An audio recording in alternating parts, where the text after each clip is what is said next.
राधा और कृष्ण की प्रेम कहानी भारतीय संस्कृति में बहुत गहरी जड़ें रखती है। उनके प्रेम की कई कहानियां प्रसिद्ध हैं, लेकिन कुछ ऐसी कहानियां भी हैं जो कम सुनी जाती हैं। आइए कुछ ऐसी कहानियों पर नजर डालते हैं। एक, कृष्ण का राधा के लिए आत्मसमर्पण। एक बार भगवान कृष्ण राधा के प्रेम में इतने लीन हो गए कि राधा, उन्होंने तुम उस बेल पर क्यों बैठे? और दिव्यता कहा त्यागने का कि निर्णय ऐसा लिया। करने पर ही वो तुम्हारा कृष्ण ने पता सोचा कि बताएंगे। उनके पास जो यदि वो कुछ भी यमुना है में कूदने वह को सब कहते राधा तो के प्रेम में खोने के लिए तैयार हैं। यह घटना राधा के प्रति कृष्ण के गहरे प्रेम और भक्ति का प्रमाण है। 2, कृष्ण का राधा के नाम पर व्रत। एक बार कृष्ण ने व्रत लिया कि वे जब तक राधा से मिलेंगे नहीं तब तक अन्न ग्रहण नहीं करेंगे। यह व्रत उन्होंने राधा के प्रति अपनी निष्ठा और प्रेम को साबित करने के लिए किया। जब राधा को यह पता चला तो वे तुरंत कृष्ण से मिलने चली आईं और कृष्ण ने उनके प्रेम के आगे सिर झुका लिया।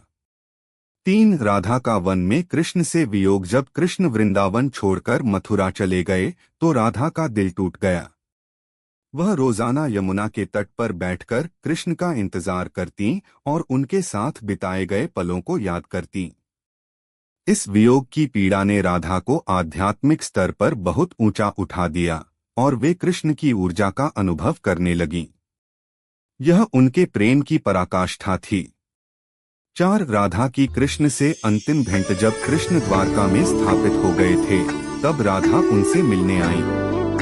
उनकी अंतिम भेंट में राधा ने कृष्ण से कहा कि वे उनके प्रेम को सदा के लिए अपने हृदय में संजोएं और उनके बिना भी जीवन जीने की शक्ति पाएं। कुछ मत कहना। कृष्ण ने राधा की इस बात का सम्मान किया और उन्होंने वादा किया कि उनका प्रेम अमर रहेगा। 5, राधा का दिव्य स्वरूप। एक दिन राधा के दिव्य स्वरूप का पता चला जब उन्होंने कृष्ण के सामने अपनी असली शक्ति का प्रदर्शन किया। राधा का असली स्वरूप लक्ष्मी का था और उन्होंने कृष्ण को यह दिखाया कि वे वास्तव में कौन हैं। इस घटना ने कृष्ण को यह एहसास दिलाया कि राधा केवल उनकी प्रेयसी ही नहीं बल्कि उनकी आध्यात्मिक शक्ति का स्रोत भी है।